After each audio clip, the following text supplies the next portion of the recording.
de la diverticulitis.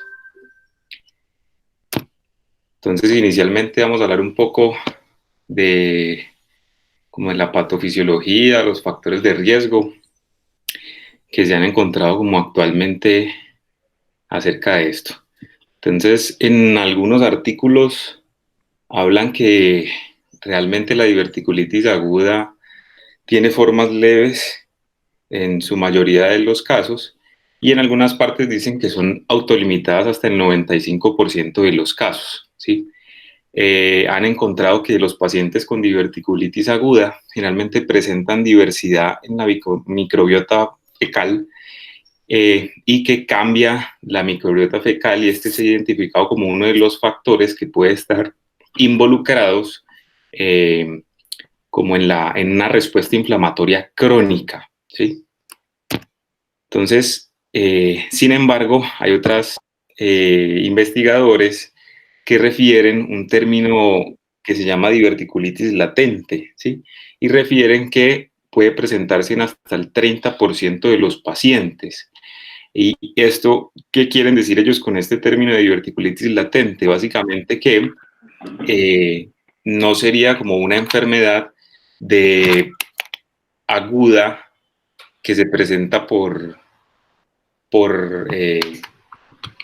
como picos de enfermedad aguda, sino que es una enfermedad inflamatoria crónica que incluso en algunas partes lo describen como una parte de una colitis inflamatoria crónica asociada a divertículos. Entonces digamos que dentro de lo que tenemos de la diverticulitis aguda y los divertículos, tenemos que pues el riesgo de tener divertículos se incrementa con la edad. Y esto se ha visto asociado pues a diferentes factores que se han encontrado en esta enfermedad. Entonces uno de los factores es que con el aumento con la edad pues cambia el entrecruzamiento de fibras de colágeno y causa debilidad en la pared del colon. Entonces se han encontrado factores genéticos, factores dietarios, la actividad física, la obesidad, que realmente estarían involucrados en una respuesta inflamatoria crónica asociada a la alteración de la microbiota y en algunos casos describen medicamentos como AINES y esteroides que ayudan a la alteración del tejido conectivo. También factores de riesgo como fumar y constipación en el aumento de la presión intraluminal, sobre todo el colon sigmoides, y la lentitud del tránsito intestinal. Entonces, en algunas partes describen, algunos artículos describen que la genética, los factores no están muy claros, sin embargo, en otros refieren que la heredabilidad es hasta en un 40% y han hecho estudios con gemelos monocigóticos y disigóticos, encontrando que en los monocigóticos es mucho mayor la heredabilidad. Refieren que hay genes directamente involucrados, como son esos que aparecen allí, y que el factor ambiental hace parte pues, del 60% de esta enfermedad. En otras partes también incluyen la motilidad involucrada dentro de la patofisiología y básicamente refieren que hay degradación del plexo mientérico acorde con el avance de la edad. Entonces tenemos pues que todo esto es una implicación de diferentes factores dentro de los cuales se van a ver afectadas la neuromusculatura, alteración de la microbiota, ¿sí?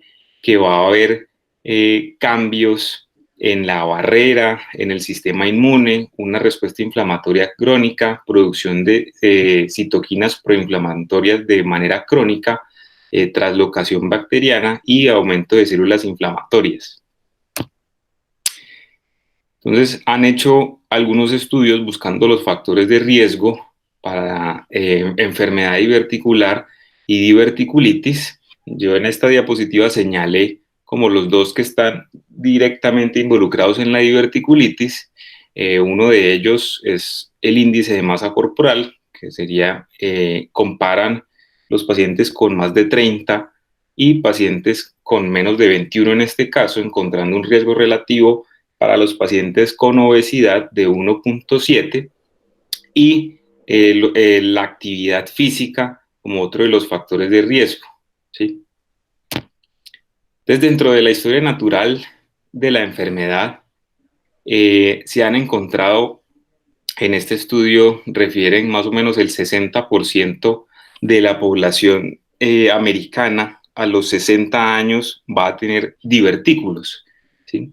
De esta población, dependiendo de donde uno lo lea, en algunas partes dicen del 5, en otras partes dicen 15-20%, van a desarrollar diverticulitis, ¿sí? De esos que desarrollan diverticulitis, formas complicadas pueden desarrollar el 12%, no complicadas es mayor proporción, y de los pacientes que desarrollan un episodio de diverticulitis, más o menos a los 10 años el 20% puede desarrollar un segundo episodio, y al año un 20% puede desarrollar un tercer episodio, ¿sí?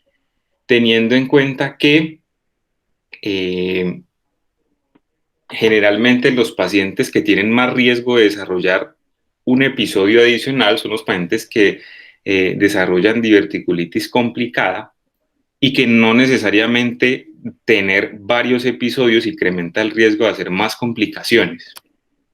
Entonces, este estudio básicamente lo puse porque quería mostrar cómo ha aumentado la incidencia de la enfermedad en el paso de los años. Entonces, en este estudio miraron en la ciudad de Nueva York, hicieron un análisis de 20 años, en el cual desde 1995 pues encontraron más o menos un número alrededor de 8.000 pacientes. Al 2014 ya encontraron que la cifra se ha aumentado hasta casi 18.000 pacientes, y que acerca de la cirugía, ¿sí? Más o menos en 1995 el 30% de los pacientes que se les realizaba diagnóstico de diverticulitis aguda eran llevados a cirugía, y hacia el 2014 alrededor solo del 10% de los pacientes son llevados a cirugía, ¿sí? Entonces se ve un cambio tanto en la cirugía emergente, que a favor del tiempo ha ido disminuyendo, y la cirugía electiva, que ha ido relativamente aumentando. Dentro de la epidemiología de la enfermedad, entonces, como ya lo hablábamos un poquito en la historia natural, entonces tenemos que generalmente los pacientes hacia los 40 años o los menores de 40 años, la proporción es mucho menor, el 10% alrededor tienen divertículos, y ya hacia los 80 años, en algunas partes describen que entre el 50 y el 70% de los pacientes tienen divertículos. Entonces, de estos pacientes, ya decíamos, hasta en una serie describen 4%, otras hasta el 20% pueden presentar un episodio de diverticulitis aguda a lo largo de la vida. Y de este porcentaje, el 15% presenta enfermedad complicada, ¿sí? Es importante tenerla en cuenta, pues porque es la tercera causa de enfermedad del tracto gastrointestinal que requiere hospitalización, y es una de las primeras indicaciones de cirugía electiva de resección del colon. Hicieron un estudio que hicieron un seguimiento a 11 años, y realmente evidenció que el riesgo real era de presentar diverticulitis fue tan bajo como el 1%. Entonces depende de la literatura de donde uno lo busque, va a encontrar como la incidencia de diverticulitis. La recurrencia, entonces depende del episodio que el paciente haya presentado. Entonces los pacientes que presentan diverticulitis no complicada, generalmente la tasa de recurrencia posterior a un primer episodio va desde el 10 al 35%. Y de estos pacientes que hacen un episodio de no complicada a que hagan un episodio posterior de una diverticulitis complicada es entre el 3 al 5%. Si ya se desarrollan dos episodios, tiene un riesgo mayor de recurrencia, pero eso no implica que la severidad se aumente con el número de episodios. La severidad puede ser similar al primer episodio que tuvo el paciente. Si el paciente presenta una perforación libre, entonces generalmente la mayoría de los pacientes que presentan perforaciones libres o diverticulitis complicada son los pacientes que no han tenido episodios de diverticulitis previos, ¿sí? Los pacientes que ya han tenido previos hacen diverticulitis complicada en menor cantidad, a veces solo hasta el 12%. Y la recurrencia en los pacientes que ya han sido llevados a cirugía, entonces se encuentra que los pacientes a quien se les realizó una anastomosis colosigmoidea, la recurrencia es mayor, hasta el 12.5%, a los que se les llevó a una anastomosis colorectal, que recurren desde un 5 hasta un 6.7%. Y la necesidad de reintervención solo de un 0.4%. De las complicaciones, como ya lo decíamos, entonces la perforación generalmente se da en el paciente que no tiene episodio previo de diverticulitis. Los abscesos se dan en mayor proporción en el paciente que sí tiene historia previa, y definitivamente, como el que más se complica es el que no tiene historia previa, pues tiene una tasa de mortalidad mucho más alta. La clasificación de la enfermedad se puede hacer de varias formas. Digamos que no hay una clasificación como estandarizada o una que tenga una mejor aproximación. Entonces tenemos que básicamente se puede decir que se clasifica en enfermedad no complicada, ¿sí? En enfermedad recurrente no complicada, que es la que hablábamos como enfermedad latente o enfermedad crónica, enfermedad complicada, que es la que ya asociamos a abscesos, fístulas, obstrucción, perforación o estenosis. Bueno. Y la otra manera de clasificarla, pues son las múltiples clasificaciones que hay para clasificar la diverticulitis. Esta clasificación de Buckley y la clasificación de la Asociación de Trauma americana solo las muestro para evidenciar que hay muchas clasificaciones que básicamente están enfocadas como a identificar qué pacientes se pueden llevar a manejo no operatorio o manejo percutáneo y cuáles se deben llevar a manejo no operatorio. Pero la que en la mayoría de los pacientes utilizamos y la que la mayoría de los artículos describen definitivamente es la clasificación de Hinchey, que se ha utilizado en el tiempo.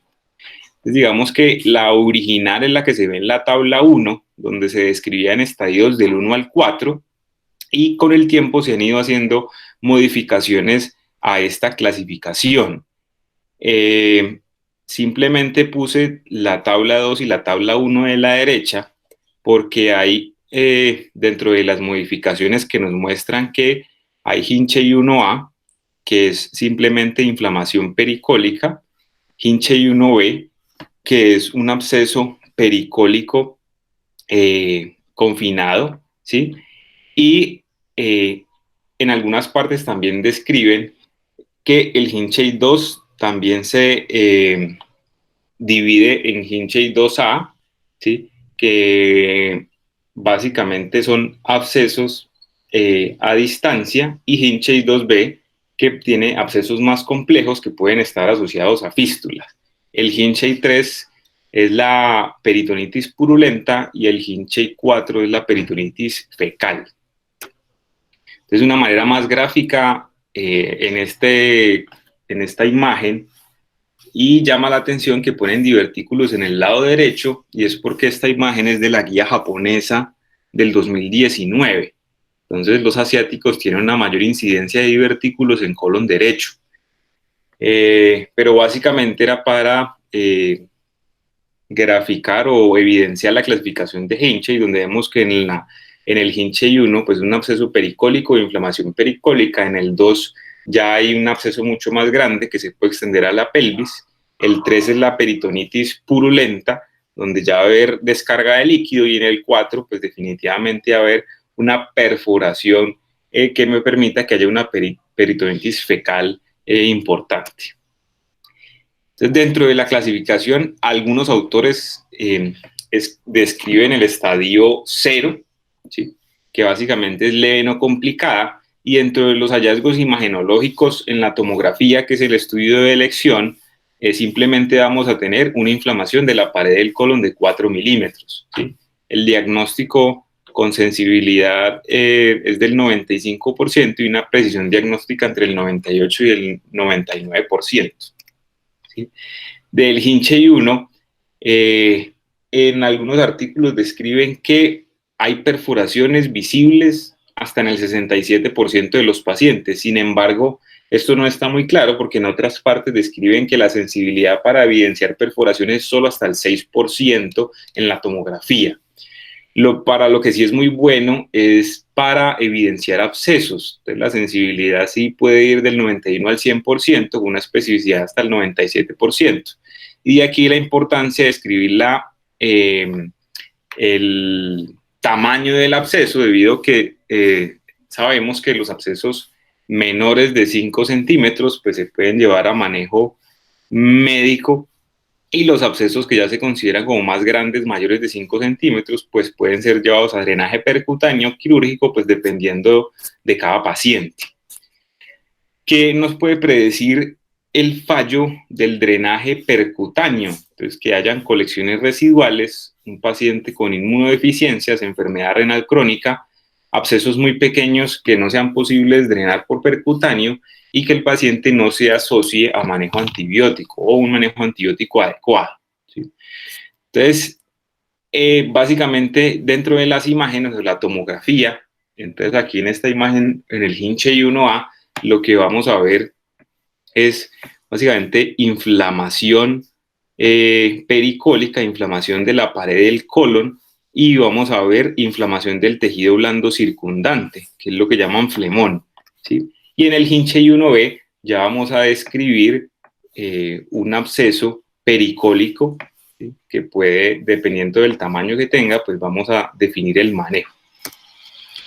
En el hinche I2 ya tenemos generalmente abscesos más grandes, ¿sí? Igual se ve inflamación de la pared del colon, ¿sí? Se ve un absceso grande que puede ser un poco más distante del colon, y que si lo asociamos a drenaje percutáneo, como se ve en la imagen B, pues vemos que ya el absceso ha sido drenado y la cavidad se ha tratado de colapsar.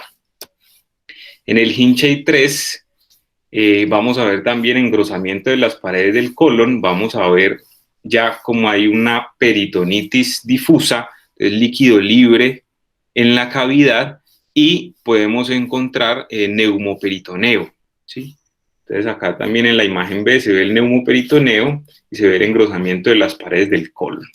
Y el hinche I4, básicamente la clave está en identificar si hay materia fecal en la cavidad. Entonces realmente para radiólogos no es fácil diferenciar en los estadios 3 y 4, pero digamos que en las imágenes uno podría ver líquido libre en la cavidad peritoneal y podría haber materia fecal libre en la cavidad peritoneal, ¿sí? Y también puede ver neumoperitoneo distante en la cavidad.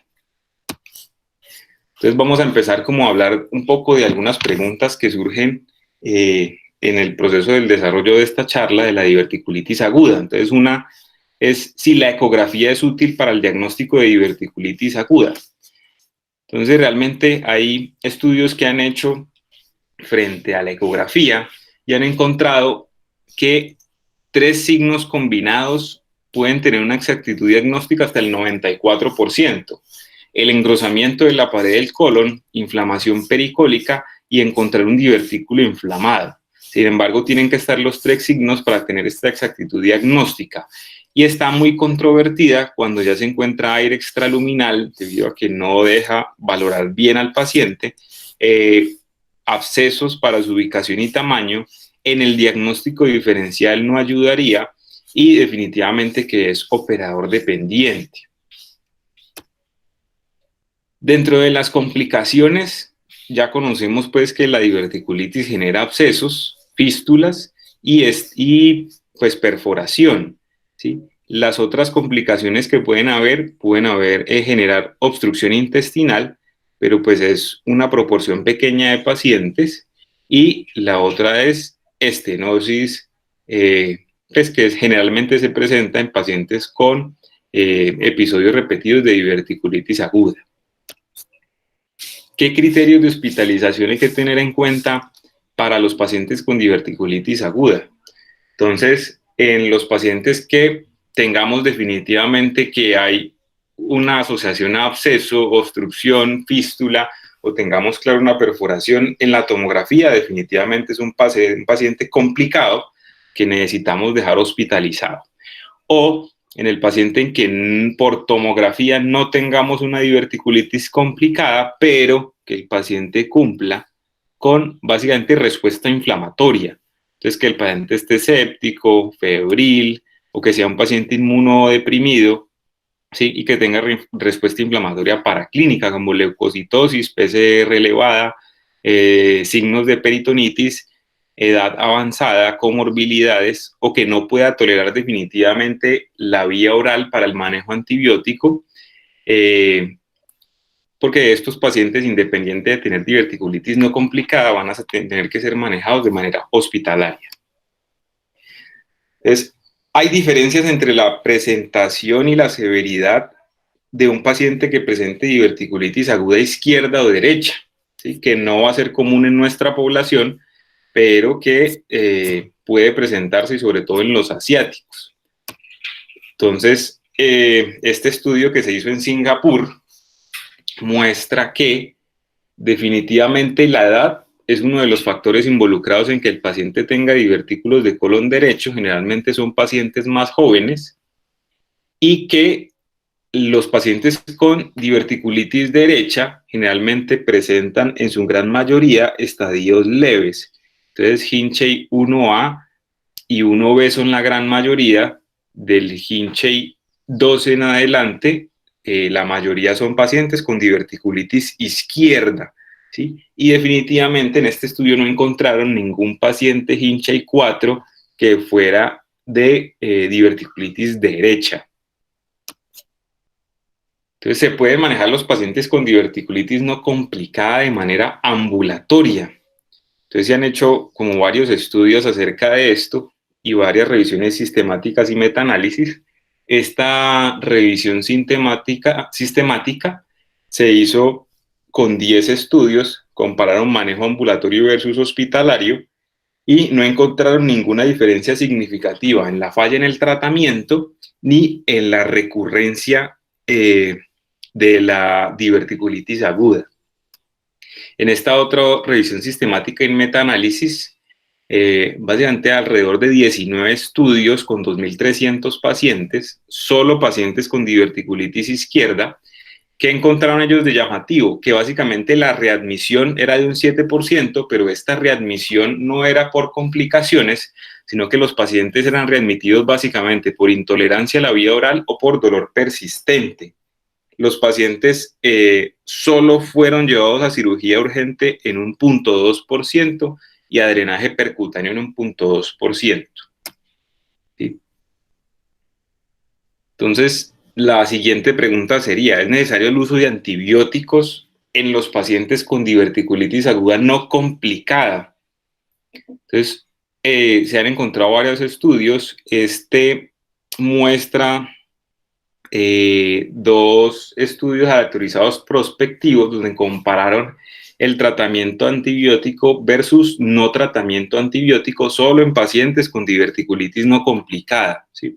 Entonces, en el primer estudio se ve que utilizaron antibióticos de amplio espectro y líquidos endovenosos versus solo líquidos endovenosos, y en el segundo estudio de 2017 solo utilizaron antibióticos versus observación. No hubo diferencias ni en las tasas de complicación, ni recurrencia, ni en necesidad de cirugía.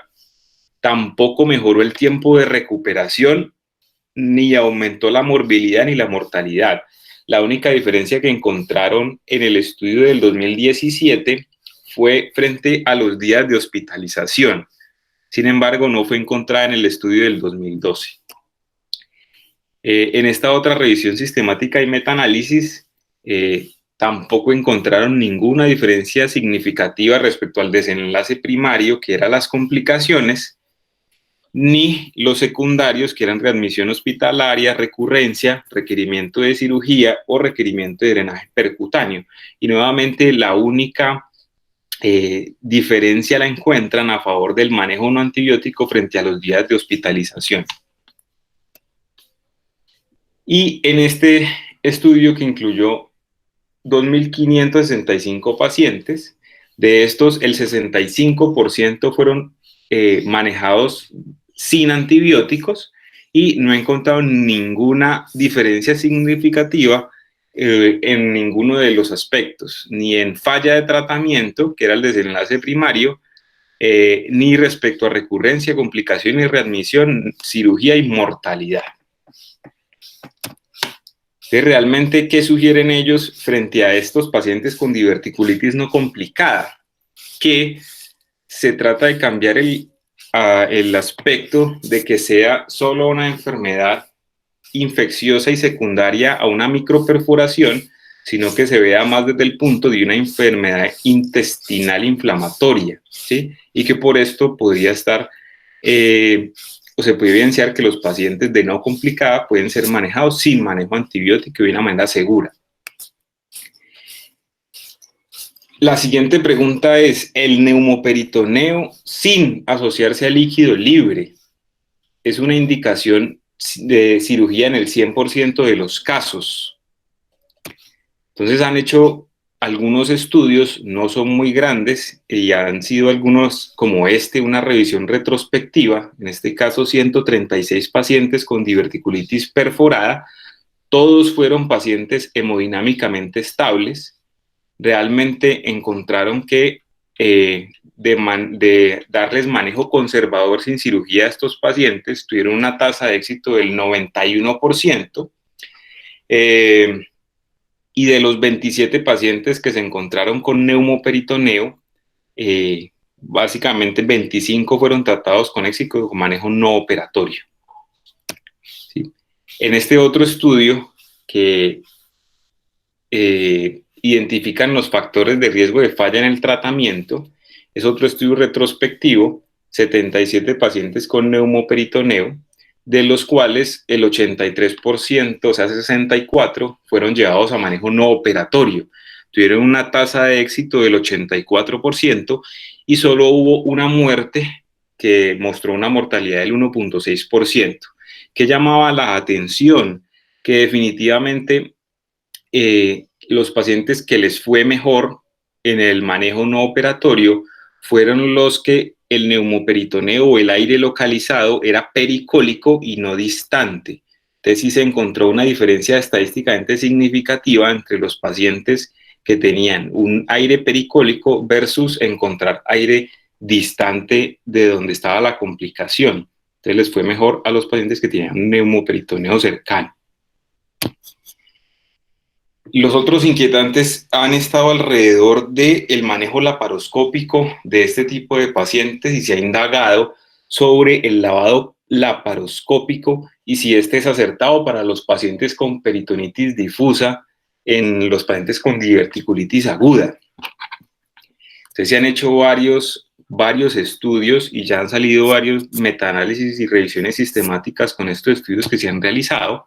Entonces tenemos que este estudio solo incluyó pacientes con diverticulitis aguda Hinchey 3, o sea, solo peritonitis difusa, no peritonitis fecal, y básicamente están como los 3 estudios más grandes incluidos en este metaanálisis, que son el DILALA, el LOLA, que es un brazo del estudio LADIES, y el SCANDIF, que fue del 2015.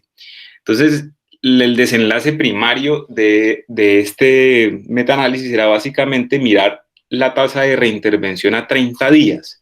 Entonces se encontró que los pacientes que eran llevados al lavado laparoscópico fueron 45 y esto daba una tasa bueno, los pacientes que, dentro de los pacientes que fueron llevados al lavado laparoscópico, 45 de los pacientes necesitaron reintervención en los 30 días, y esto daba una tasa de reintervención del 23.6%, mientras que los pacientes que fueron llevados a resección primaria, apenas fueron 13 pacientes, y esto daba una tasa de reintervención de 7.3%, siendo a favor de los pacientes que eran llevados a resección primaria frente al tema de reintervención. Y de los enlaces secundarios que miraron, estuvo entonces la admisión posoperatoria en UCI, la mortalidad 30 días, mortalidad 30 días, mortalidad 90 días y el estoma a los 12 meses. Básicamente en estos desenlaces secundarios no encontraron ninguna diferencia significativa entre llevar el paciente al lavado laparoscópico versus resección primaria.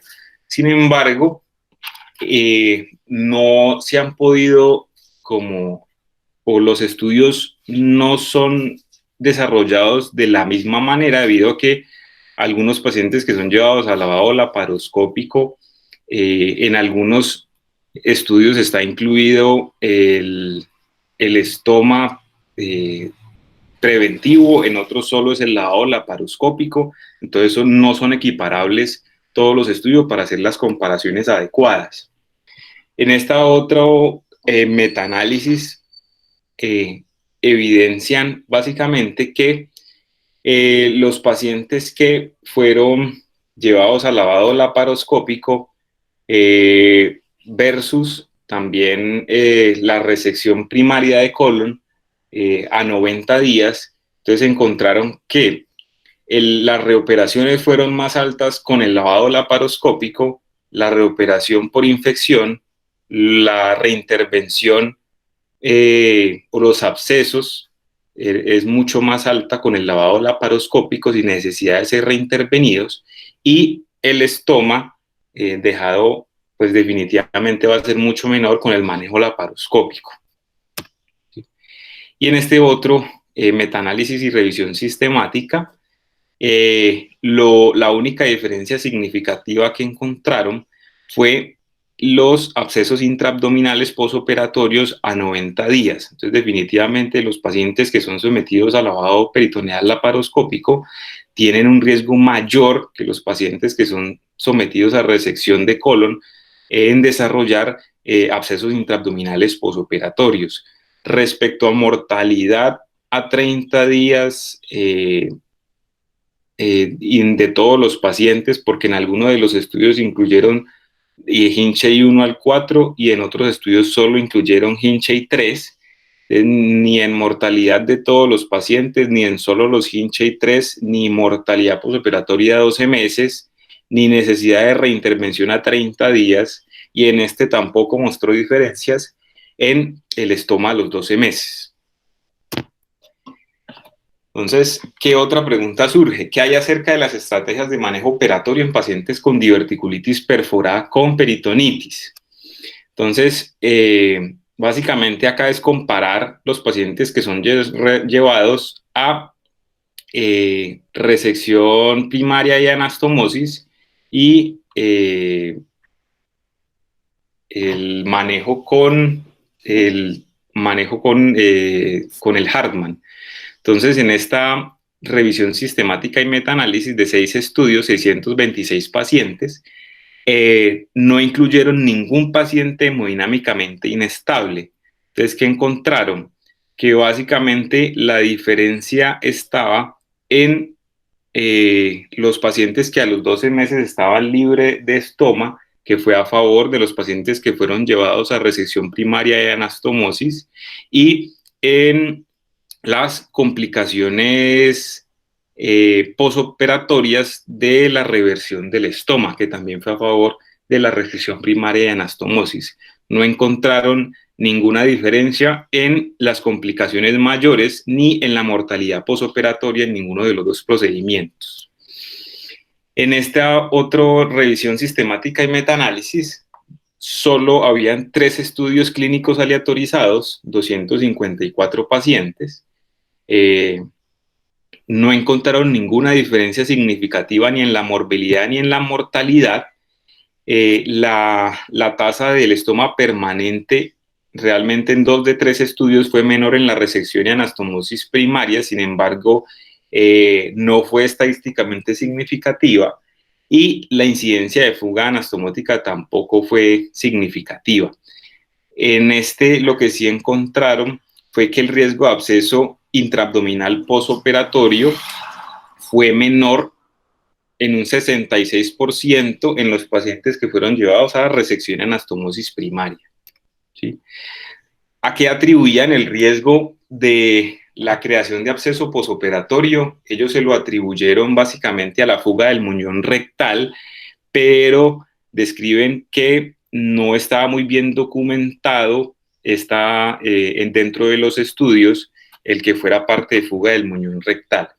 Y básicamente en la literatura reportan que la tasa de fuga del muñón rectal posterior a un Hartmann es muy baja, generalmente es de solo del 2 al 3% de los pacientes. En este otro metaanálisis y revisión sistemática, compararon nuevamente, en este sí, pacientes con Hinchey 3 y 4, ¿sí? Fueron 25 estudios, la mayoría observacionales, 3.546 pacientes. Entonces, frente a mortalidad, cuando evaluaron los estudios observacionales, sí encontraron una diferencia mucho menor en la tasa de mortalidad a favor de la resección primaria y anastomosis frente al Hartmann, pero cuando los evaluaron con los estudios aleatorizados no había diferencia estadísticamente significativa. Frente a ISO, que fue el otro desenlace que evaluaron, no hubo diferencias y básicamente terminan concluyendo que ambas estrategias son aceptables para el manejo de estos pacientes con Hinchey 3 y Hinchey 4. Entonces, un artículo muy interesante que encontré fue uno de Cleveland Clinic, donde ellos desarrollan básicamente la valoración del riesgo de un paciente que debe ser llevado a un procedimiento tipo Hartmann. Entonces, ellos, ¿qué hicieron? Primero identificaron como cuáles fueron los factores asociados para pensar directamente que el paciente debe ser llevado a un procedimiento sin anastomosis, o sea, básicamente un procedimiento de tipo Hartmann, y encontraron que la cirugía de urgencia, el tener un índice de masa corporal mayor de 30, un índice de Mahane más de 10 puntos, pero teniendo más severidad mayor de 20 puntos, una clasificación de Hinchey que sea mayor de 2, o sea, de 3 en adelante. Todos estos eran los factores determinantes para que el paciente fuera llevado a procedimiento tipo Hartmann y no resección primaria y anastomosis. Entonces le dieron un puntaje y hacen este score de ser propenso a llevar a procedimiento tipo Hartmann o no restaurativo, y hacen este puntaje que se encuentra en la tabla de la izquierda, donde dan unos puntos a cada uno de los ítems, teniendo que el total es de 8.8. Entonces, de acuerdo a la probabilidad o el puntaje que le dé en la tabla de la derecha o en la gráfica de la derecha, usted le da la probabilidad de que ese paciente necesite un procedimiento no restaurativo en el momento de la urgencia. O sea que si usted tiene un paciente críticamente enfermo que va a dar puntajes cercanos a 8, ese paciente con 8 puntos o alrededor de los 8 va a tener una probabilidad determinada en nuestro de un 96.1%. Entonces, digamos que sería una manera de la escogencia de la cirugía en el momento de la urgencia. Se deben llevar los pacientes a resección electiva posterior al segundo episodio de diverticulitis, que era una de las indicaciones previas hace un tiempo. Básicamente lo que se ha encontrado, sobre todo en esta revisión sistemática, 68 estudios, la mayoría observacionales. Ellos que dicen que realmente, como ya lo habíamos hablado inicialmente, que un paciente haga recurrencias a diverticulitis complicada teniendo episodios previos de no complicada es muy baja, menos del 5%, que tenga menor, que sean pacientes jóvenes o que presenten 2 o más episodios no aumenta el riesgo de complicaciones, y que así el paciente sea llevado a cirugía puede persistir sintomático entre el 5 y el 22%. Entonces realmente no recomiendan la cirugía electiva para los pacientes que tienen un riesgo promedio, y definitivamente consideran que uno debe individualizar todo paciente para definir si necesita cirugía, básicamente dado por la gravedad de los síntomas que es informado por el paciente. En este otro artículo, también de resección electiva, entonces ellos evidencian un estudio retrospectivo en Holanda, muy pequeño, apenas de 105 pacientes, que fueron sometidos a resección electiva posterior a un único episodio de diverticulitis. Digamos que en este encontraron que la mayoría de los pacientes sí mejoró en la calidad de vida, porque disminuyó el malestar y el dolor abdominal. Sin embargo, en este estudio encontraron que hasta el 13% persistieron sintomáticos y vuelven y recalcan que la selección de pacientes para resección electiva de colon debe ser individualizada, ¿sí? A todos los pacientes que presentan un episodio de diverticulitis aguda se le debe realizar un seguimiento con colonoscopia temprana. Cuando hablamos con colonoscopia temprana se refieren a una colonoscopia alrededor de las 4 a 6 semanas posterior al episodio. Entonces se han hecho varios estudios discutiendo esto y básicamente es en si los pacientes con diverticulitis no complicada requieren una colonoscopia temprana. En esta revisión sistemática analizaron 9 estudios a los cuales 1.468 pacientes con diverticulitis no complicada se les realizó una colonoscopia posterior. Entonces, solo se encontró carcinoma colorectal en 1.16% de los pacientes, por lo que ellos terminan concluyendo que si el paciente no es menor de 50 años o no requiere una colonoscopia de rutina o no tiene otros signos clínicos de carcinoma colorectal, no debería hacerse seguimiento con colonoscopia a todos los pacientes con diverticulitis no complicada, ¿sí? En de las guías de las clínicas de Norteamérica del 2018, básicamente refieren que el 5% de los pacientes en el seguimiento que se hace con colonoscopia en que han presentado diverticulitis solo presentan adenocarcinoma en el 5%.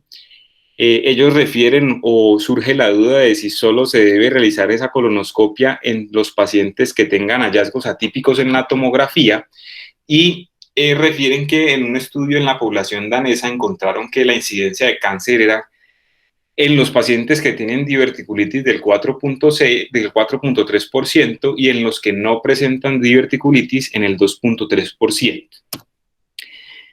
Entonces, en este otro estudio, ¿qué encuentran? Nuevamente encuentran que los pacientes que no o que tienen una diverticulitis no complicada, la incidencia de cáncer es muy baja, solo un paciente de 196 con un 0.5%. Sin embargo, en los pacientes que presentan diverticulitis complicada se aumenta la cifra, en este caso hasta el 5.4%. Entonces, ¿qué conclusión podríamos sacar? Que la colonoscopia debe estar indicada sobre todo para los pacientes de alto riesgo, diverticulitis complicada, o que en la tomografía hayan tenido características relacionadas con malignidad o que tengan sospecha clínica de malignidad, ¿sí? Y para finalizar, ¿qué dicen las guías de práctica clínica? Entonces, inicié con esta guía o la guía japonesa del 2019, donde toda la literatura que se revisa, pues siempre que uno revisa los artículos, refieren que la población asiática es distinta porque presenta divertículos en colon derecho. Y ellos sí lo documentan así. Los pacientes menores de 50 años en la población asiática, el 75% son divertículos de colon derecho. Sin embargo, ellos también dicen que presentan en los mayores de 70 años, ya el 60% presenta divertículos en colon izquierdo y solo en colon izquierdo el 25%. O sea que esta población también presenta diverticulitis izquierda. ¿Cuál es la imagen diagnóstica de elección para ellos? Definitivamente la tomografía. Ellos dicen que la ecografía sí tiene una habilidad diagnóstica similar a la tomografía, que puede ser usada como un estudio inicial, pero que hay muchos problemas de reproducibilidad definitivamente porque es operador dependiente y porque se necesita experticia para identificar los signos que nos hagan el diagnóstico. Ellos definitivamente siguen recomendando la colonoscopia en el seguimiento para descartar el carcinoma colorectal y no diferencian entre pacientes complicados de no complicados.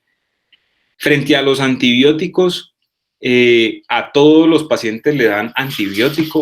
En los pacientes con no complicada también usan antibióticos debido a que no han realizado ningún estudio en Japón de pacientes que sean llevados a manejo sin antibióticos. Y la colectomía en recurrencia no complicada definitivamente es individualizar los pacientes y refieren como de alto riesgo los pacientes inmunocomprometidos para llevar a una cirugía electiva. Entonces, básicamente este es el flujograma o esquema que ellos terminan dando en la guía, ¿sí? Que no me voy a detener mucho en él en aras del tiempo. Y las guías que salieron hace muy poquito, que son las guías de la WCES del 2020 en el manejo de la diverticulitis aguda. Entonces, básicamente vamos a tratar de recalcar de todo lo que hablamos en las diapositivas anteriores, y ellos refieren realmente respecto al sistema de clasificación, no hay ninguno que haya probado superioridad. La PCR definitivamente es un predictor de severidad y de mortalidad posoperatoria. Entonces, ¿qué sí refieren? Que se debe tener en cuenta que debe haber un retraso entre 6 a 8 horas para que haya una elevación significativa de la PCR y que el pico de la PCR es de 48 horas. Pero que si uno tiene valores bajos de PCR, tiene que tener mucha precaución antes de descartar que el paciente no esté cursando con una diverticulitis aguda. Dentro de las imágenes diagnósticas, se sigue ratificando que la tomografía es la de primera elección. También refieren que el rol de la ecografía puede estar dado dentro de la evaluación inicial, ¿sí? Frente a los pacientes inmunocomprometidos, refieren que hay que tenerlos en cuenta debido a que tienen mayor requerimiento de cirugía urgente, mayor mortalidad posoperatoria y mayor recurrencia en el manejo no operatorio. Frente a los antibióticos, a la enfermedad no complicada, siendo una recomendación fuerte 1A, no se considera el uso de antibióticos en enfermedad no complicada. Y en los pacientes que requieran antibiótico, realmente hacen o refuerzan que mientras se pueda dar antibióticos orales es la mejor elección. Los pacientes que tengan abscesos entre menores de 4 a 5 centímetros podrían ser manejados de manera conservadora solo con antibióticos, ¿sí? Siendo una recomendación débil. La colonoscopia temprana, que ya la hablábamos ahorita, es el paciente que tenga un absceso tratado con manejo no operatorio, o sea, definitivamente una diverticulitis complicada, pues debe ser llevada a colonoscopia temprana en 4 a 6 semanas. Respecto al paciente que no curse o que curse con una diverticulitis no complicada, no recomiendan que se le haga una colonoscopia temprana en el seguimiento. Frente al lavado peritoneal laparoscópico en pacientes con peritonitis, realmente ellos refieren que debe ser solo en pacientes seleccionados y que definitivamente no debe ser de primera elección para el manejo de este tipo de pacientes. Y frente a la resección primaria y anastomosis con o sin estoma de prosección versus el Hartmann, pues reiteran que el Hartmann es para el paciente críticamente enfermo con comorbilidades y la resección primaria para el paciente sin comorbilidades con o sin estoma. Frente a la laparoscopia y cirugía abierta, básicamente dejan la cirugía laparoscópica para el personal con habilidad y que tenga el equipo que se requiere. La cirugía de control de daños, realmente pacientes inestables muy seleccionados. El manejo no operatorio en pacientes con hallazgos de neumoperitoneo o distante sin peritonitis. Ellos refieren que se puede llevar a manejo no operatorio, como veíamos en los estudios previos, pero que se debe realizar un seguimiento estrecho. La resección electiva, vuelven y reiteran que el paciente debe ser más evaluado los factores del paciente y no el número de episodios, pero que sí debe ser tenido en cuenta en pacientes de alto riesgo como en inmunocomprometidos. Para peritonitis difusa, el manejo antibiótico sigue siendo empírico de acuerdo a la flora, la resistencia bacteriana y a los factores pues, de resistencia.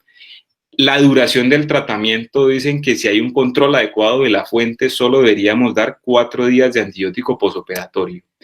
Y lo último es el manejo de diverticulitis derecha, que es escaso en esta población, pero dicen que es el mismo de la diverticulitis izquierda.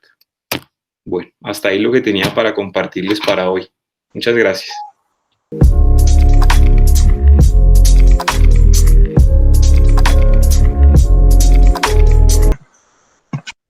Buenos días para todos. Bueno, yo quiero recalcar que en esta patología es muy importante tener en cuenta que si bien inicialmente se consideraba, sobre todo en pacientes mayores de 60 años, más en pacientes ancianos, las nuevas guías nos muestran que esta edad de presentación ha disminuido mucho y ya se considera inclusive por encima de los 50 años, pero que además hay reportes de casos inclusive en pacientes menores de 30 años, entonces que realmente ya la edad no puede ser un factor para que descartemos que la enfermedad esté presente, sino que se debe interrogar en todos los pacientes cuyos síntomas se correspondan con los de diverticulitis. Por otra parte, quería hacer una pregunta a los profes y es cómo les ha ido a ellos con el manejo laparoscópico de esta enfermedad, porque la verdad es que lo que me ha tocado a mí es que el paciente que no es candidato a drenaje percutáneo, sea por la dificultad en el acceso, porque el absceso es interasas, realmente tampoco le va muy bien con el manejo laparoscópico. Usualmente quedan con abscesos residuales o tienen que ser reintervenidos. Entonces quería saber cómo ha sido su experiencia en esto.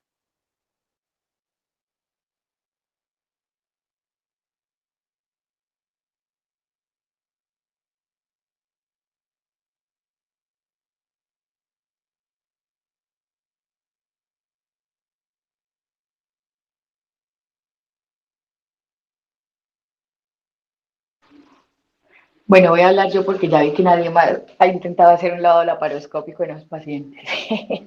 Porque, y definitivamente creo que por eso es la pregunta de Natalia. Como dicen las guías, a partir del 2015-2016, con el estudio de Ilala, empezaron a abogar mucho por ese tipo de tratamiento. Entonces, que escoger bien los pacientes, pero los pacientes que tuvieran un Hinchey 3 o un Hinchey 2 que no se pudiera resolver por radiología intervencionista, serían candidatos a hacer este tipo de procedimiento. Como se diseñó el DILALA, las respuestas, o sea, perdón, las conclusiones eran maravillosas. Entonces decían que había mejoría en los síntomas, había disminución de la tasa de ostomías a 12 meses, que la tasa de recurrencia no era alta, era más o menos del 7%, que era pues un procedimiento válido. Eh, yo creo que como todo es escoger bien los pacientes. Nosotros tuvimos un paciente el año pasado que lo operamos con Ernei, que fue un Hinchey 2 que no se pudo drenar por radiología intervencionista porque el absceso era un absceso pélvico que estaba prevesical. Entonces, perdón, posvesical. Entonces, en ese sentido, el radiólogo dijo que no había manera. Entonces lo intentamos hacer por la paroscopia, lo drenamos, le hicimos la irrigación, tal cual como dice el Dilala, le pusimos un dren porque ya era un absceso muy organizado con una pared muy gruesa. El paciente evolucionó bien con manejo antibiótico posterior y se fue para la casa.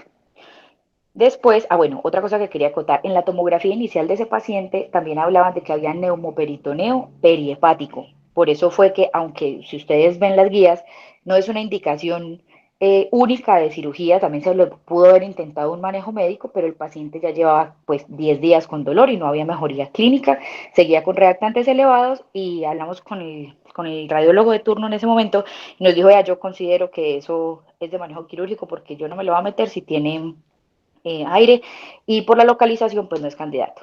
Entonces no le metimos 3 puertos, le drenamos, le dejamos el drencito, le dejamos un Blake ahí en la cavidad pélvica y el paciente evolucionó satisfactoriamente, mejoró los reactantes, toleró la vía oral, hizo deposición y se fue.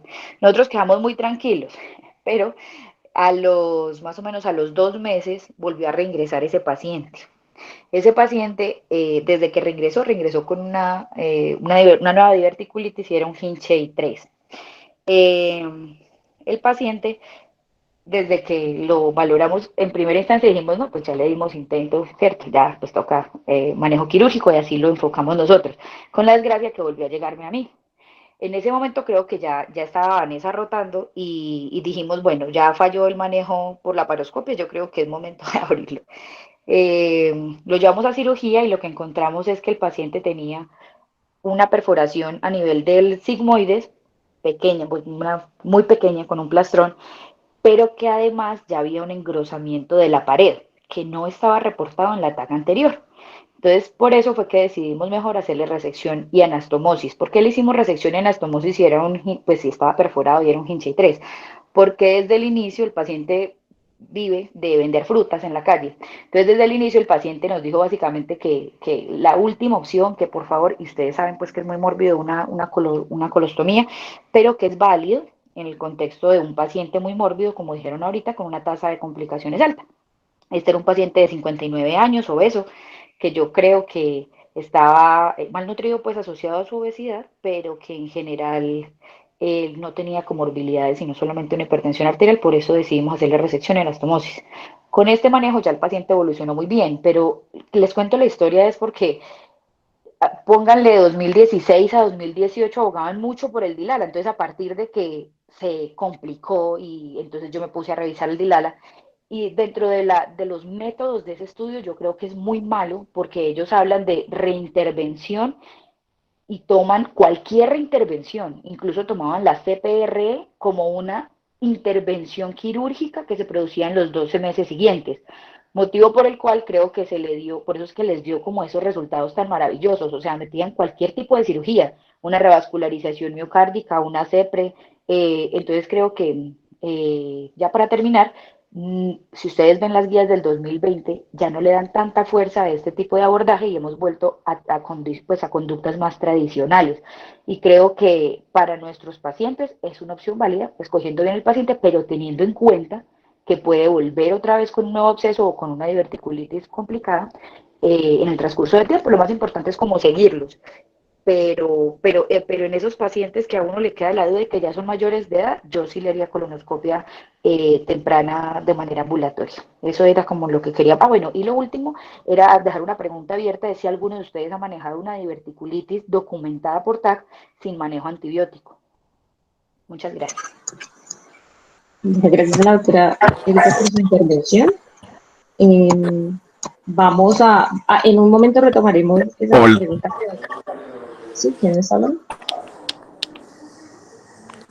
En un momento retomaremos la pregunta que dejaba la doctora Erika para todos nosotros, pero entonces damos la palabra al doctor Becerra, posteriormente al doctor Venegas, luego al profesorio, y de ahí le damos la palabra a los residentes. Adelante, profesor.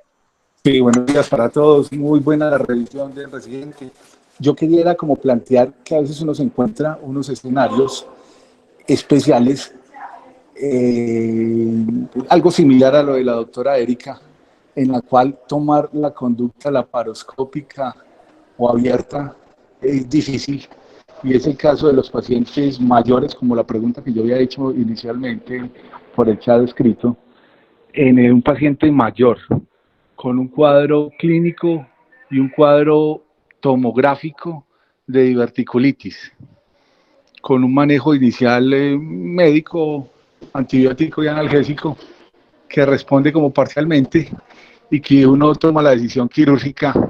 Entonces ahí es donde me parece a veces difícil uno diferenciar entre un proceso inflamatorio emplastronado a nivel del colon sigmoides o del recto sigmoides versus una neoplasia.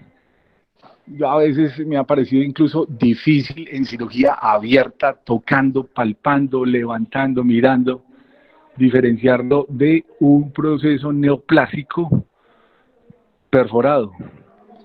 Entonces ahí es donde ese es otro punto para discutir importante frente a la laparoscopia, porque a veces uno se enfrasca en que la laparoscopia sí es buen procedimiento para drenar la peritonitis generalizada y obviamente tiene que ver mucho operador dependiente, logístico dependiente, digo yo, pues el lugar donde esté la torre, el equipo de laparoscopia que tenga el cirujano en ese momento. Pero otro factor importante es diferenciar, cómo diferenciar adecuadamente si lo que está operando es una neoplasia y simplemente va a lavar y la va a dejar ahí, o si va a hacer una reacción en ese momento. Y otra cuestión que quería mencionar, a veces los estudios y los libros sí hablan de cosas bonitas y de la resección y anastomosis en un primer tiempo, pero me parece difícil a veces porque las peritonitis que nos tocan muchas veces son muy grandes, muy generalizadas, con los procesos inflamatorios severos, y hacer una anastomosis hacer una cirugía de un tiempo, como se diría, de pronto sea muy riesgoso. Eso era lo que yo quería aportar. Muchas gracias. Le agradecemos al profe Becerra por la intervención. Entonces damos la palabra al profe Venegas.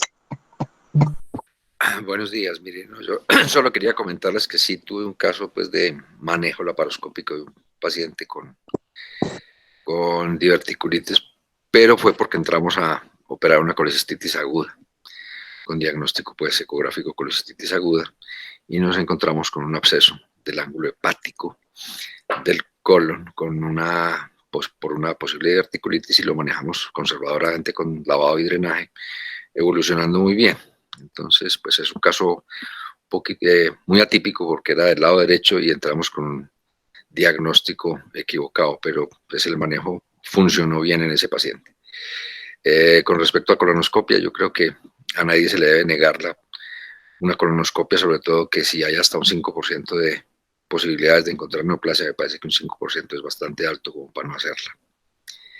Y el otro tema que presentaban por allí era el hecho de hacer ileostomías de protección. Yo pienso que las complicaciones inherentes a una ileostomía pueden ser iguales o peores a la de la colostomía. Entonces, si uno va a terminar con una ostomía, yo prefiero terminar con una colostomía y no con una ileostomía. Eso era lo que tenía para comentarles.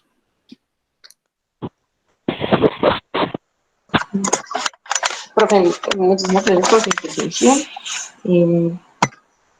De las intervenciones que hemos tenido hasta el momento, ¿alguno de los asistentes quiere hacer alguna réplica para la intervención del doctor Becerra o del doctor Venegas? Buenos días, saludos a todos, a residentes y profesores, a todos los asistentes. Pues de todo lo que se ha dicho, definitivamente yo sí quería dar pues una opinión personal de la experiencia que hasta ahorita he tenido en el manejo de esos pacientes. Y es que indiscutiblemente lo que he podido ver es que cuando se hace manejo laparoscópico de los casos de diverticulitis aguda, complicada, con abscesos, pues, o con contaminación de la cavidad peritoneal, por lo general lo que se busca es ofrecer manejos conservadores a los pacientes, ¿sí? Manejos, digámoslo, no tan invasivos o tan definitivos. Y pues lo voy a decir como una experiencia personal, lo que me ha generado a mí ese tipo de momentos o experiencias es que la gran mayoría de pacientes recurren con sus síntomas, la gran mayoría de pacientes tienen que ser reintervenidos, muchos pacientes en general les va mal. Entonces, personalmente se me ha generado la opinión de que en muchas ocasiones en los pacientes ya con cuadros complicados que se manejan de forma laparoscópica, a la gran mayoría pues en general les va mal. Con respecto al manejo quirúrgico de los episodios de diverticulitis aguda, hemos visto pues que la literatura apoya mucho la resección y la anastomosis en un primer tiempo. Esto obviamente hay que saberlo seleccionar muy bien. Como ya lo habíamos visto en la revisión, que sean pacientes sin comorbilidades mayores, que no sean inmunosuprimidos o que no usen esteroides de forma crónica, que no tengan pues una carga de comorbilidad importante y que se logre un adecuado control del foco infeccioso en el abdomen, es decir, que logremos resolver en gran medida la peritonitis y que ese foco contaminante pues inicial quede bien controlado. En esos casos, en esos pacientes no comórbidos, sino que uno logre controlar bien la peritonitis, hacer la anastomosis en un primer tiempo, en realidad resulta seguro y los resultados son buenos. Pero en los demás escenarios, yo creo que sin uno mirar más criterios, en el que la contaminación sea muy severa, una contaminación fecal, o las comorbilidades sean demasiado significativas, indiscutiblemente es mejor hacer una colostomía en ese paciente y luego definir qué más se puede hacer. Realmente uno ve que la evolución de los pacientes es mejor y se evita uno reintervenciones tempranas, un segundo episodio de peritonitis y muchas veces la muerte de los pacientes, que es algo que uno ve frecuentemente en esos pacientes que filtran, que finalmente terminan muriendo por todas las complicaciones adicionales a la sepsis abdominal. Entonces, creería yo que en la gran mayoría de casos que los pacientes hacen diverticulitis complicadas o en aquellos en los que la sintomatología se vuelve recurrente, incómoda, en las que uno ve que los pacientes pues ya se vuelven bastante reconsultantes por la situación. Definitivamente sí es mejor ofrecer una solución definitiva, bien con una buena escogencia de los casos. Es lo que he podido yo ver en mi experiencia, pues, como cirujano hasta el momento. Muchas gracias, doctor Montoya, por su intervención. Kate, yo quiero hacer una réplica de la Adelante, pregunta. Ernesto. Quería preguntar algo, o sea, de los pacientes que de pronto los profes han manejado con anastomosis primaria, ¿cuáles han dejado una ileostomía de protección? Ya que si uno ve los estudios, casi el 70% de los pacientes que comparan hacerle el procedimiento de Harman versus la anastomosis primaria, casi el 70% les dejan la ileostomía de protección y son los que, o sea, comparativamente como un grupo, es el subgrupo, les va mejor con la ileostomía de protección que dejarlo sin la ileostomía. Entonces quería ver a los profes que qué tan usual cuando se realiza una anastomosis se deja la ileostomía pues en nuestra escuela. Bueno, tenía la palabra, en el orden de la palabra estaba el profe Osorio, digamos en esta réplica que hace Ernei, profe, usted podría darle respuesta respecto a su experiencia, en qué casos ha debido dejar ileostomías de protección y luego plantearnos pues, o darnos sus aportes o plantearnos el interrogante que se había puesto en el chat. Sí, mira, la verdad es que en esta enfermedad nunca ha habido una conducta de grupo, sino que casi siempre esto sucede por la noche, 1, 2 de la mañana, y es un cirujano de turno el que está embarcado pues en resolver el caso. Entonces no hay como una constancia de qué hacer. La experiencia que yo conozco en Manizales, entre todos los que nos ha tocado manejar estos casos, es que la restricción en anastomosis se ha hecho en muy pocos casos y las ileostomías de protección han sido también pocas. O sea que como no tenemos datos recolectados, pues no podemos hablar. Lo importante de hacer una ileostomía de protección, que eso lo recomiendan los estudios cuando hay peritonitis, porque siempre hemos tenido temor de hacer anastomosis en peritonitis, es que se haga lavado distal del colon, porque si no se hace el lavado distal del colon, la ileostomía no funcionaría. ¿Por qué no funcionaría? Porque queda un resto de materia fecal en el colon izquierdo que si la anastomosis filtra, pues va a ser peritonitis igual con ileostomía o sin ileostomía. Entonces el cirujano que haga una ileostomía debe hacer lavado distal para que la ileostomía funcione. Lo del lavado laparoscópico. En la historia de la enfermedad diverticular, primero se hizo cirugía en 3 tiempos, luego cirugía en 2 tiempos y ahora cirugía en 1 tiempo y otra vez estamos retrocediendo a cirugía en 2 y en 3 tiempos.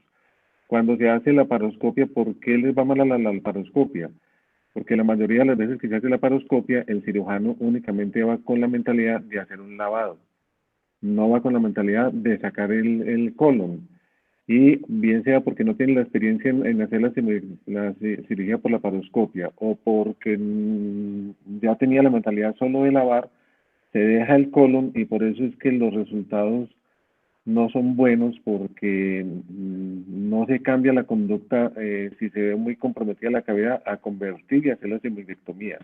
Entonces se sigue con la intención primaria de lavar y lavar y por eso es que de pronto nos ha ido mal.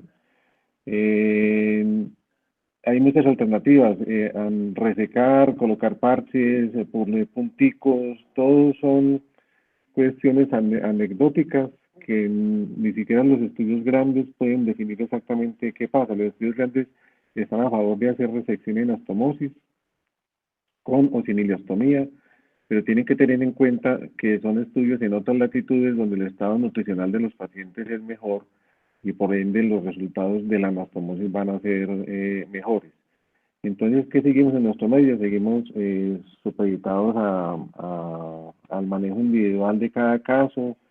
Es claro que entre menos colostomías hagamos, la colostomía también tiene mucha morbilidad en su cierre, sobre todo esta es una colostomía Harman. Entonces, ¿qué recomendaría yo?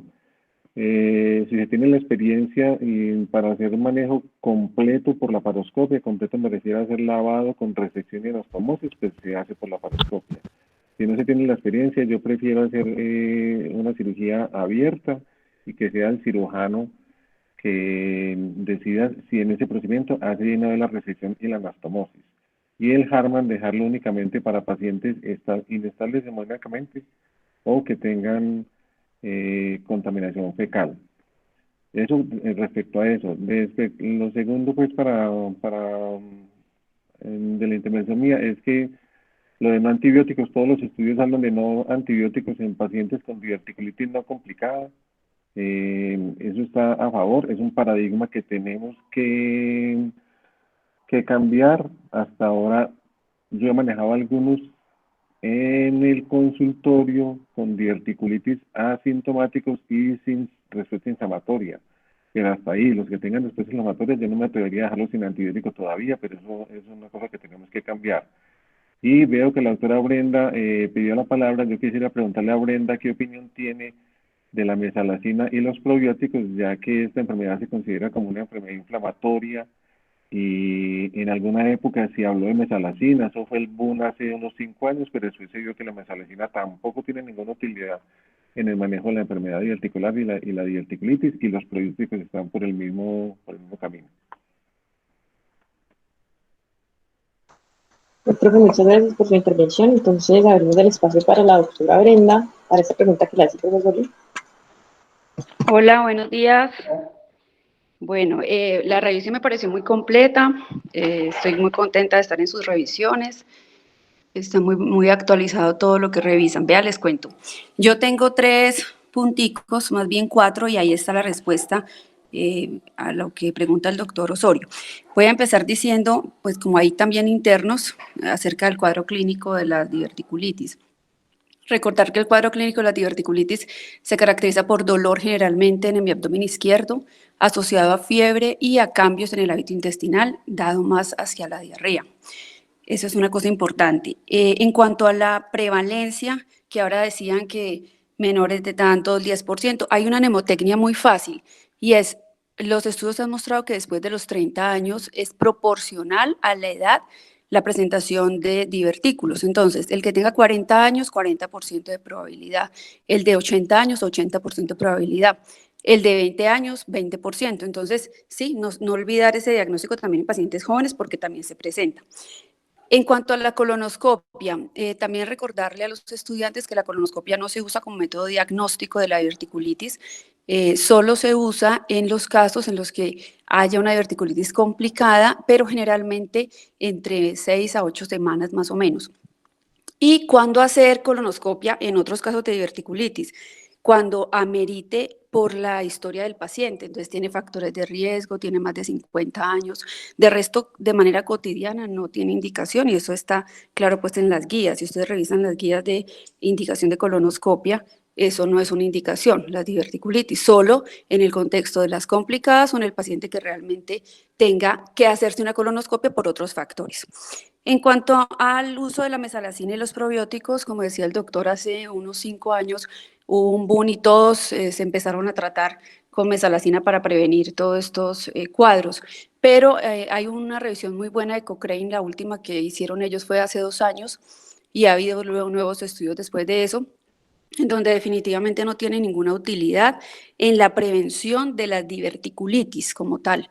¿En qué tiene utilidad? El paciente puede mejorar de dolor abdominal asociado a divertículos, pero se cree que es más por un contexto de enfermedad, de un síndrome de intestino irritable, básicamente, más que por los divertículos. Entonces, realmente lo del uso de mesalazina y probióticos para evitar un cuadro, una recurrencia de esta patología no es útil en este momento.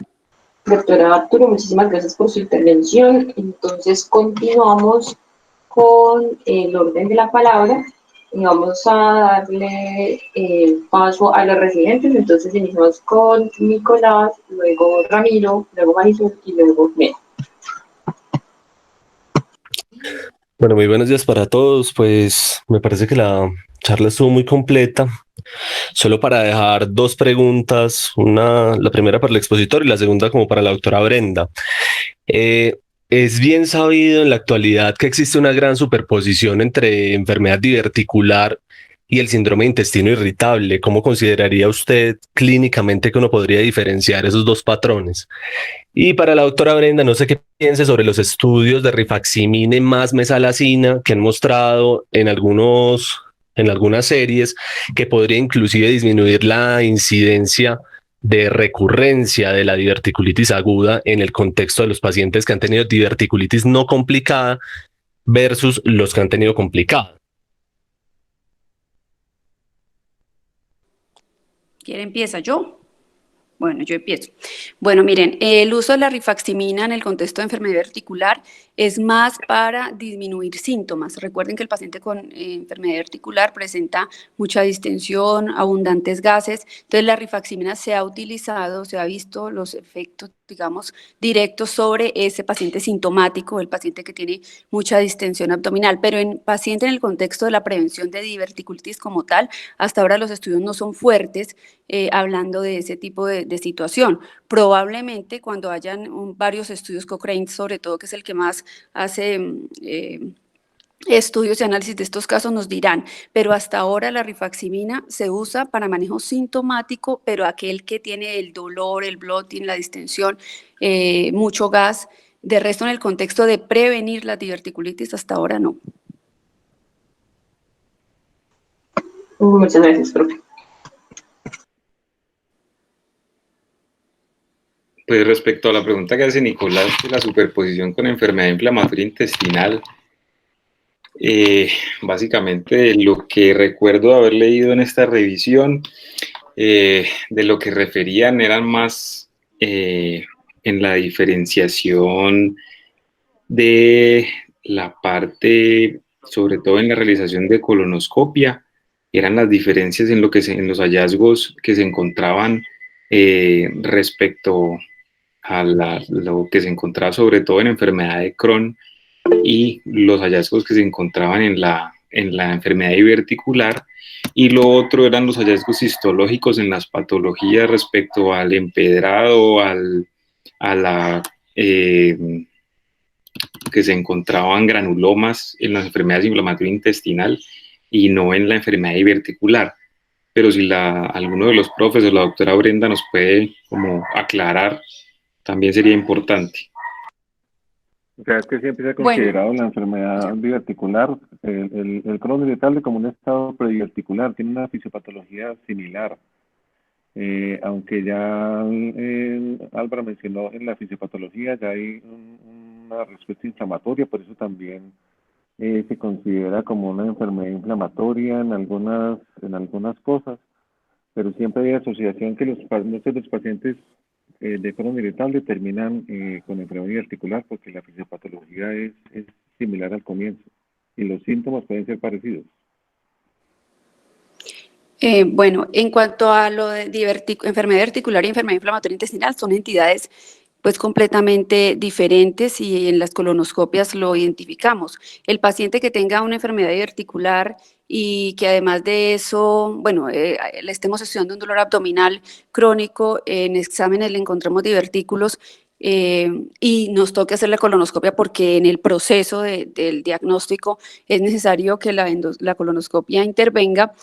Los hallazgos endoscópicos son muy claros en enfermedad inflamatoria intestinal. Entonces, identificamos o las úlceras o el engrosamiento mucoso, el compromiso en parches o el compromiso extenso de áreas de colon, y las biopsias además nos van a permitir aclarar. Entonces, el paciente puede tener, claro, una enfermedad inflamatoria intestinal y también una enfermedad articular.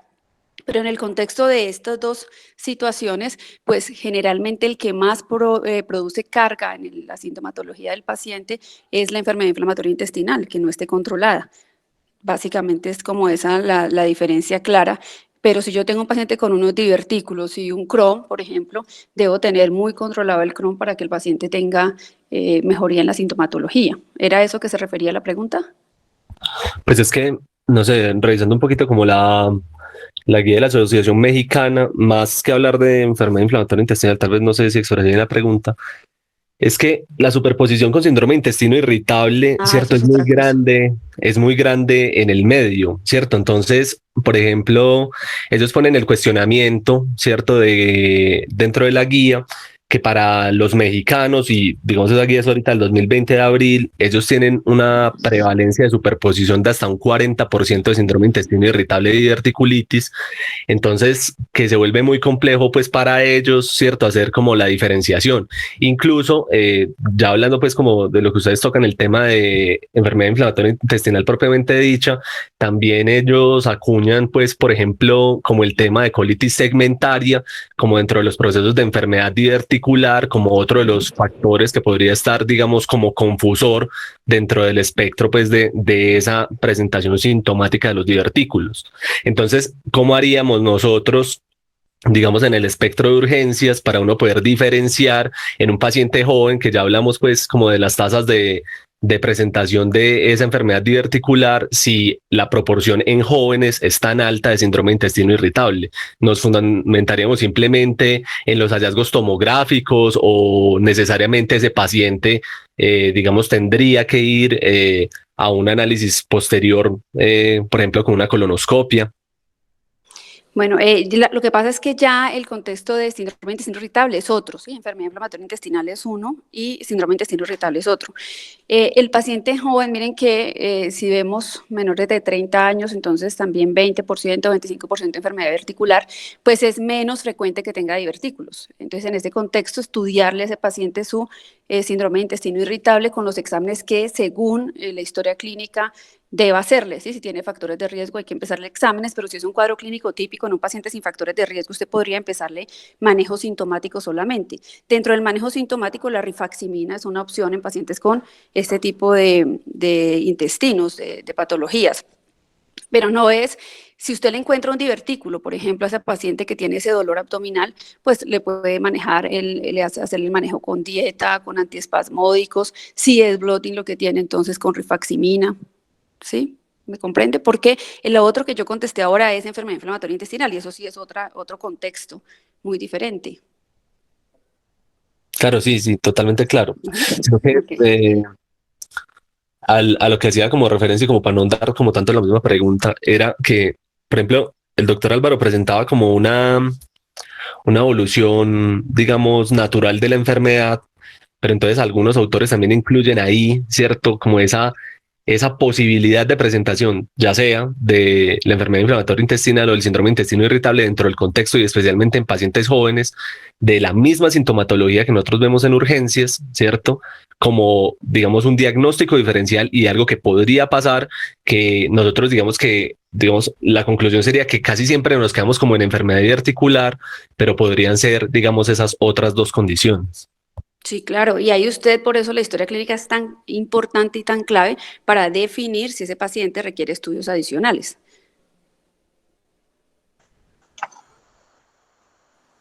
Listo, profe, muchísimas gracias. Entonces, le damos la palabra a Ramiro. Buenos días, ¿me escuchan?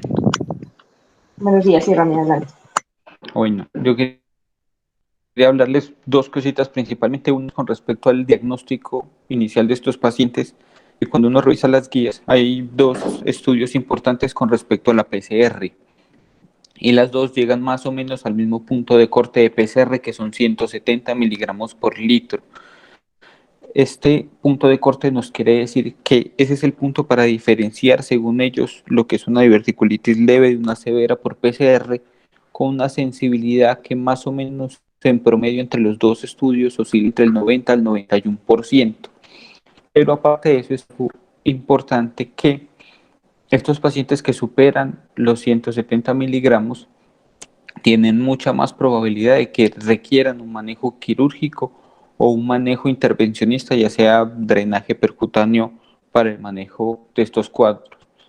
Otro punto importante, y es cuando se hablaba el profe Becerra también de la anastomosis primaria versus el Harman en ese primer tiempo quirúrgico. Y dentro de los estudios, uno de los que se basaron las últimas guías para recomendar uno el otro es el LADIS.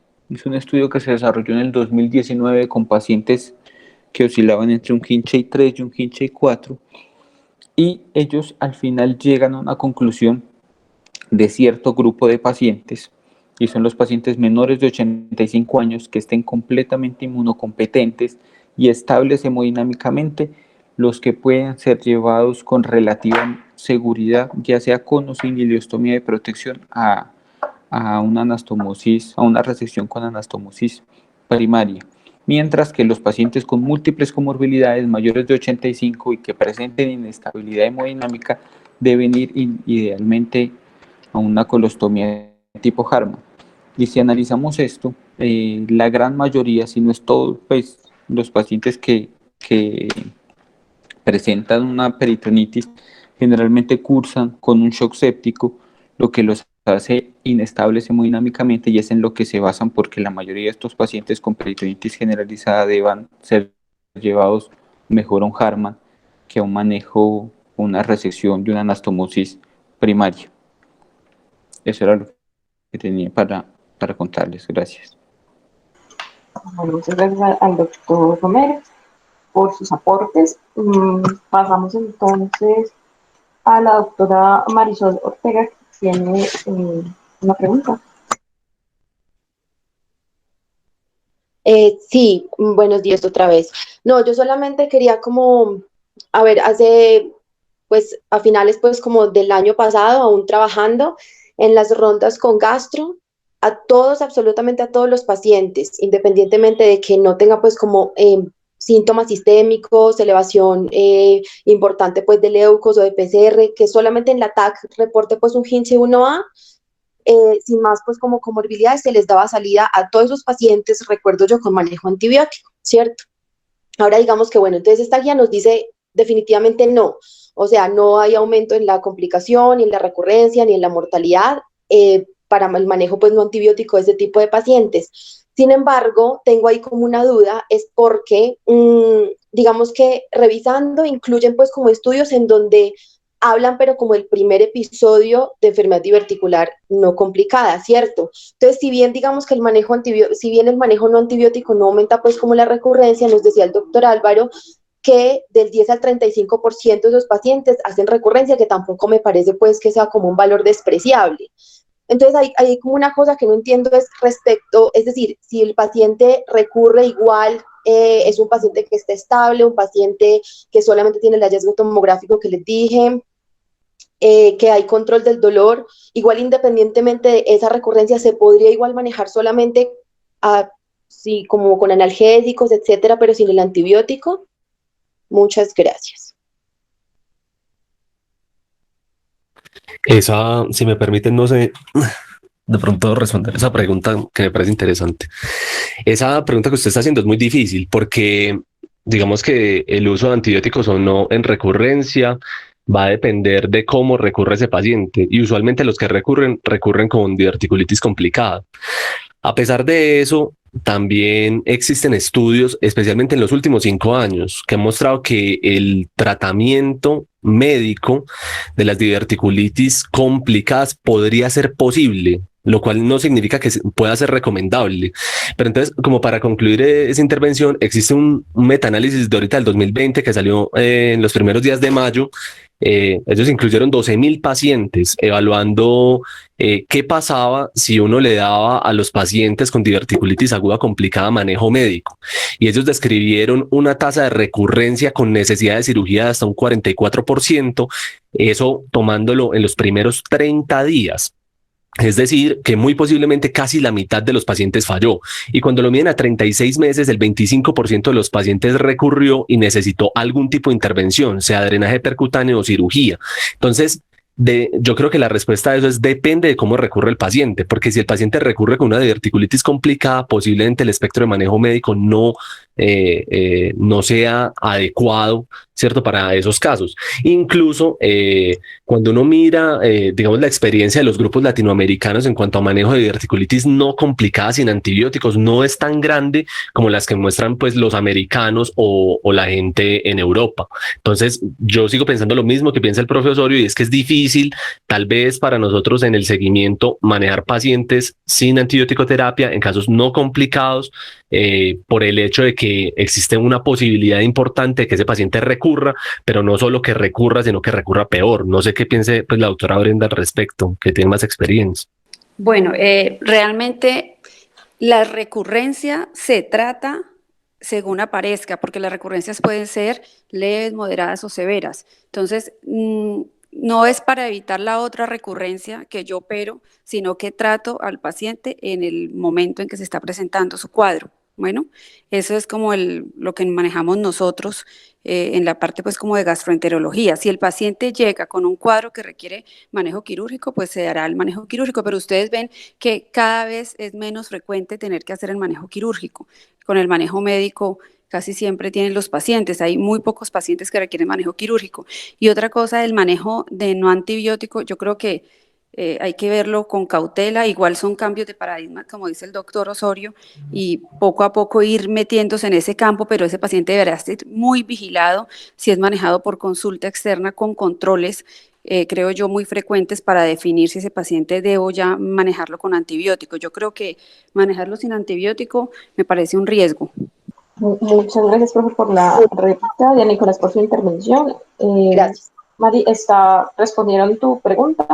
Sí, es decir, yo obviamente digamos que entendería que depende de cómo recurra, ¿cierto? Era como más respecto a que si recurre, o sea, como que yo tengo como en la cabeza como que en el primer episodio, digamos que uno, en un primer episodio, uno podría dar como el chance del manejo no antibiótico, siempre y cuando uno le pueda hacer el control, bueno, etcétera. Pero si hay recurrencia y es exactamente igual, porque si ya tiene pues como alguna complicación es diferente, ¿cierto? Pero si es exactamente igual, si uno podía igual dar chance de manejo no antibiótico, o si ese nuevo episodio ya era como que uno, por esa recurrencia, independientemente de que no esté complicada, debía mandar antibiótico, pero sí está claro, muchas gracias.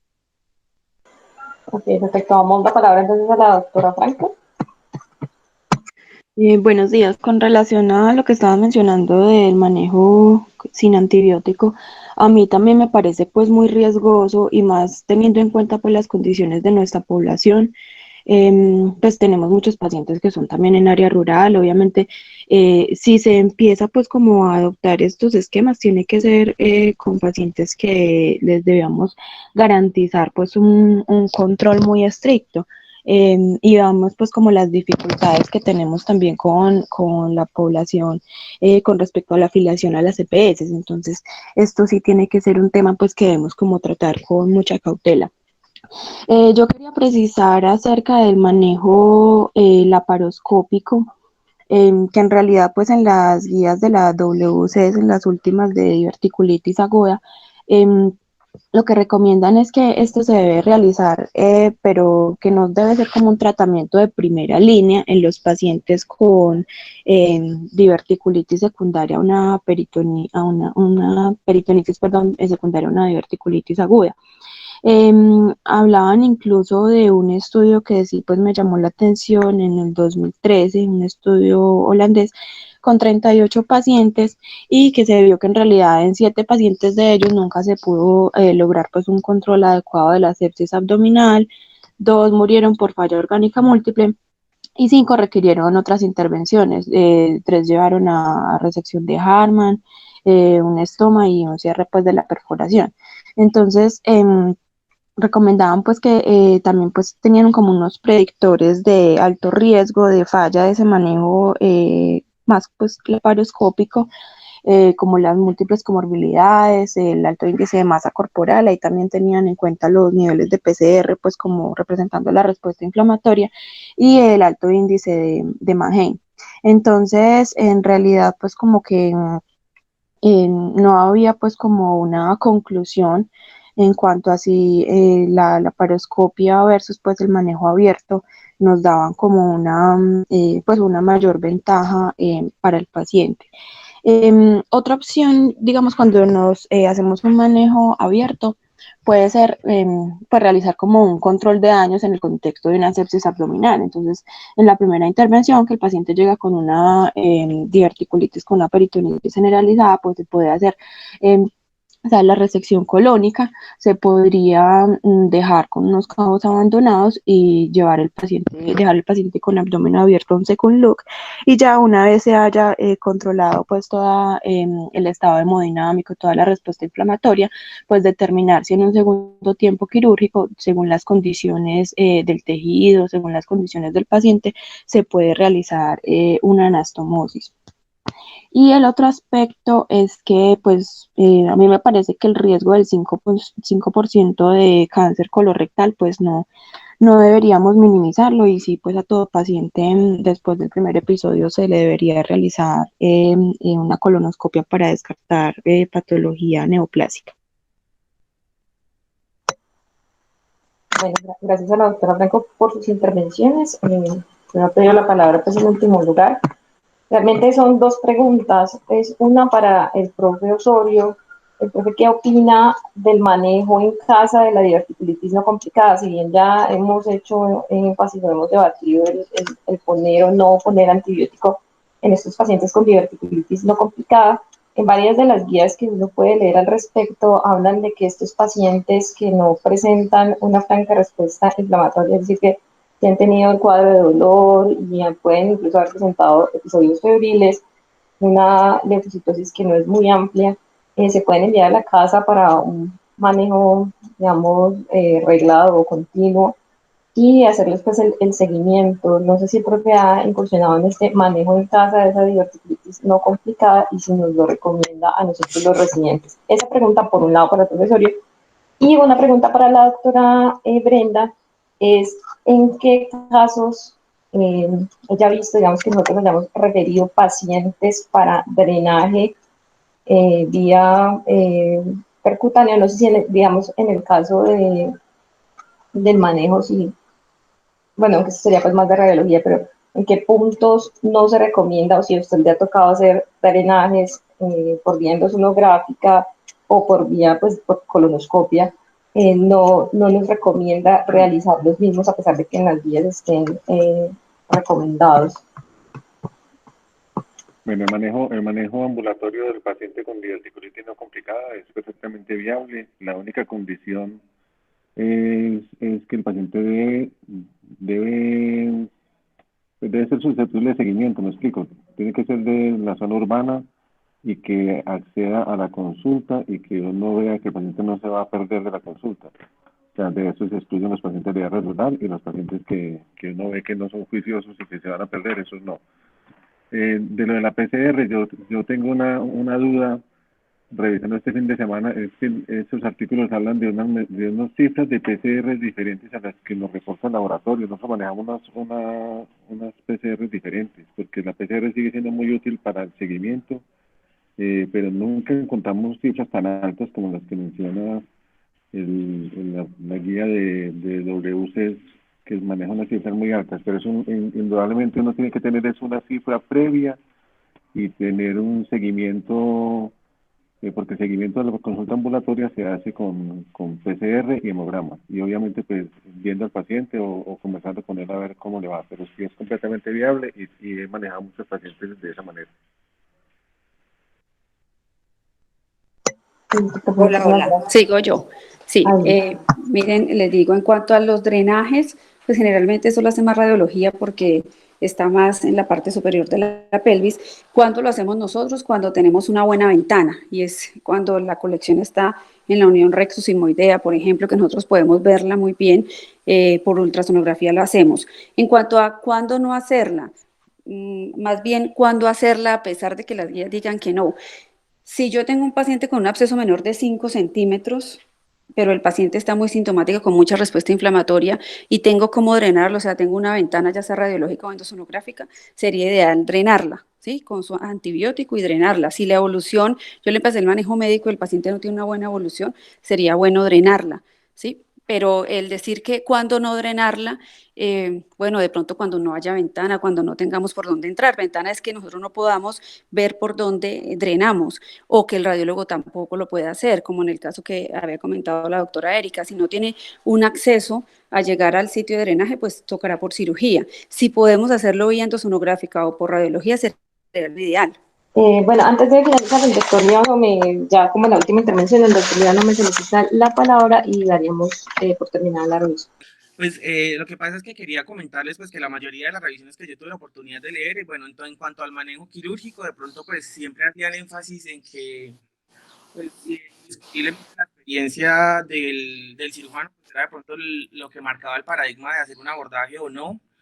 Y en cuanto al manejo médico, pues aparte de que obviamente son pacientes de que tienen que tener un seguimiento de forma estricta, porque la mayoría de los estudios hablan de pronto de 6 a 7 días después de iniciar el manejo analgésico, de pronto el único grupo que nosotros encontramos en la literatura que se sale pues de pronto de este esquema son los pacientes inmunocomprometidos. Entonces me parece que es importante tener presente pues que en estos pacientes para realmente el manejo solamente con analgésico, pues la mayoría de los artículos pues nos mencionan de que no sería pues una opción, y aparte de eso pues hay que tener presente que estos pacientes también hay que considerar pues la opción, dada obviamente la individualidad de cada individuo, de poder determinar si se va a llevar posterior al primer episodio un procedimiento quirúrgico, ya que se ha comentado que estos pacientes pues, van a tener un riesgo hasta 40% de sufrir una cirugía de emergencia